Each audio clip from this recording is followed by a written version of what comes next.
आइए देखते हैं मलाया बन रही है सुप्रिया श्रीनेत जी, और वो कह रहे हैं राहुल गांधी को चुनावी हार से बचाने के लिए अभी से ही ईवीएम के जरिए प्रहार किया जा रहा है। दोनों पर आपका जवाब। मुझे लगता है 4 जून कांग्रेस सून, अब 2.5 महीने ही बचे हैं इस अन्याय काल के, ये पूरी तरह से साफ हो चुका है। मैं इधर उधर की बात नहीं करूंगी, मैं अपनी सबसे पहले चिंता जताना चाहती हूं। मणिपुर की एक लोकसभा सीट पर 2 बार चुनाव क्यों हो रहा है? 9 महीने से मणिपुर के हालात नहीं सुधारे जा पा रहे। मणिपुर की वायलेंस का यह हाल है कि हिस्ट्री में पहली बार one of the 2 Lok Sabha constituencies will undergo polls twice, यह बोला है इलेक्शन कमीशन ने आज। इस देश को इस कगार पर ले आई भारतीय जनता पार्टी 10 सालों में। यह 10 साल का फलसफा है कि एक लोकसभा सीट पर 2 बार चुनाव होंगे। इतनी आशंका, इतना विश्वास नहीं रह गया पोलिंग प्रोसेस पे वहां के लोगों को। अब बात कर लेते हैं 10 साल के बाद, जब आज हम चुनाव के मुहाने पर हैं, तो छोटी छोटी चीजें, आप मुझे 5 ऐसी चीजें बता दीजिए जो मोदी जी के शासनकाल में 10 साल में सस्ती हो गई हो। हर चीज महंगी हुई है, दामों में आग लगी हुई है। और 10 साल बाद, यह अंतिम बात कह के अपनी बात खत्म करती हूं कि 10 साल बाद जब आज इस देश में चुनाव होने जा रहा है, तो इस देश की 20% आबादी 46 रुपए रोज पर अपनी गुजर बसर करने को मजबूर है। उसी में खाना, उसी में रहना, उसी में पढ़ाई, उसी में दवाई, उसमें सब कुछ। इस कगार पर देश खड़ा है, इसलिए अब न्याय होगा।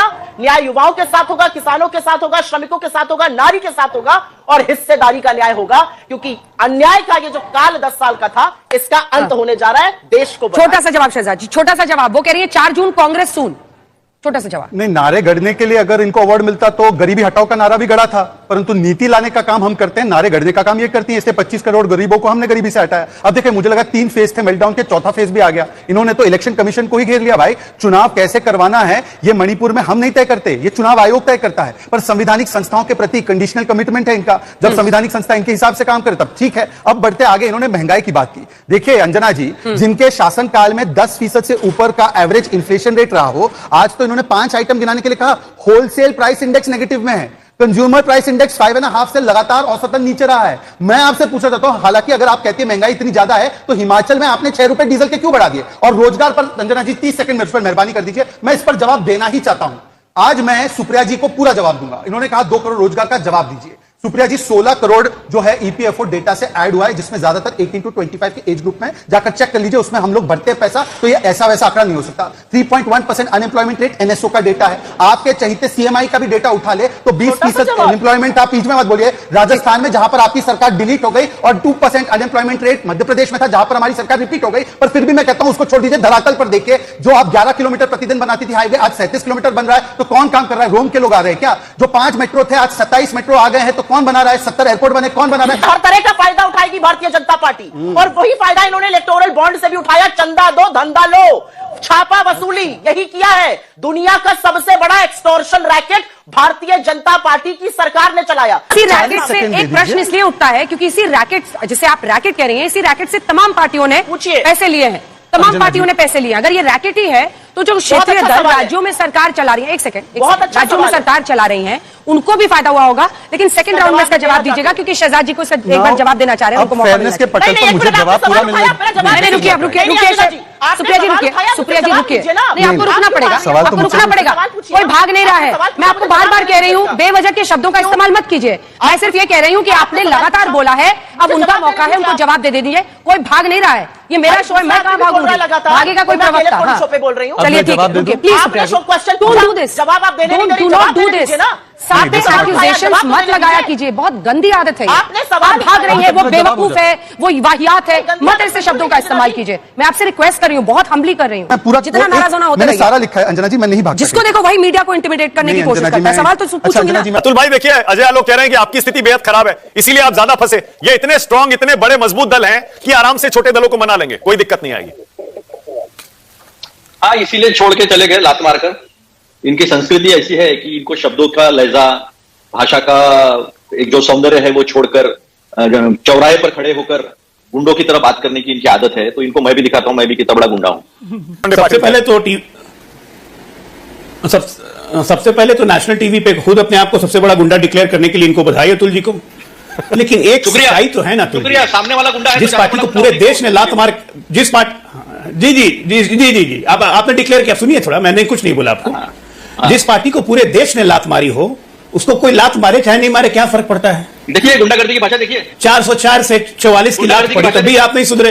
नहीं, तब भी नहीं सुधरे आप, अभी भी नहीं सुधरिएगा। गुंडागर्दी की अब भाषा, एक मिनट गुंडागर्दी की बात भाषा। खत्म कर लूँ ना।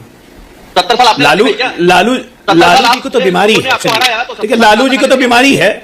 लालू जी को बीमारी के साथ लगता है आंख में मोतियाबिंद भी हो गया है, नजर आना कम हो गया है। मंच पे बैठे हुए थे श्रीमान राहुल गांधी जी, ईसाई माता और पारसी पिता के पुत्र, वो हिंदू नहीं है ये नहीं दिखा। प्रधानमंत्री मोदी हिंदू नहीं है वो दिख गया। वाह, कमाल की चीज है। अरे पूरा देश मोदी जी का परिवार है, ठीक है ना। 11 लोग की क्रिकेट टीम नहीं, 7 बेटे 2 बेटियां और एक पति पत्नी, कुल मिला के 11 क्रिकेट खेलते हुए रहते नजर आते हैं। तो below the dignity below the belt कीजिएगा तो जवाब ऐसा ही अजय, आप भी मत करिए, आप भी गलत कर रहे हैं, आप भी गलत कर रहे हैं। हर देशवासी कह रहा है कि मोदी पूरा परिवार, मैं नहीं कह रहा हूं ऐसा। अभी लो जवाब सुनो। हाँ, बोलिए। अभी जवाब सुनो। देखिए इन्होंने लात मारने की बात कही, इनके पास तो 2 सीटें भी नहीं थी, कई सालों इनकी 2 पार्टियां खत्म हो गई और 80 में जब भारतीय जनता पार्टी बनी, कभी किसी कांग्रेस ने यह नहीं कहा कि इनको लोगों ने लात मारी। लोगों का अधिकार है किसको चुनना है किसको नहीं चुनना है, लेकिन असभ्यता की सीमाएं लांघना भाजपा के हर प्रवक्ता की खूबियां रही है। बदतमीजी करना खूबियां रही है, गलत भाषा का इस्तेमाल करना, असभ्यता से बिहेव करना, ये इनकी खूबियां रही है। ऐसा लगता है कि कोई सामने वाला जवाब नहीं देगा, लेकिन ईंट का जवाब पत्थर से देना हमको भी आता है, जो मैंने बताया। अभी मुझे आप बताइए कि मोदी जी ने जिस भाषा का इस्तेमाल सोनिया जी के लिए किया था, उसके बारे में आप कुछ नहीं बोले। बताइए ना, आपको बहुत समझता है, आप बहुत सभ्य है, बहुत पढ़े लिखे हैं, सुसंस्कृत है, तो बोलिए ना मोदी जी ने जो भाषा का इस्तेमाल किया इस देश की महिलाओं के लिए वो ठीक है या नहीं है? बताइए, जवाब दीजिए। कौन सी महिलाओं के लिए इस्तेमाल किया, कौन सी भाषा? सोनिया जी महिलाओं के लिए कौन सी भाषा का इस्तेमाल किया जरा सोनिया जी को बताइए। उन्होंने जर्सी गाय कहा, सोनिया जी को उन्होंने बस जवाब विधवा कहा। मैं जवाब दे रहा हूं अतुल जी मैं जवाब दे रहा हूं।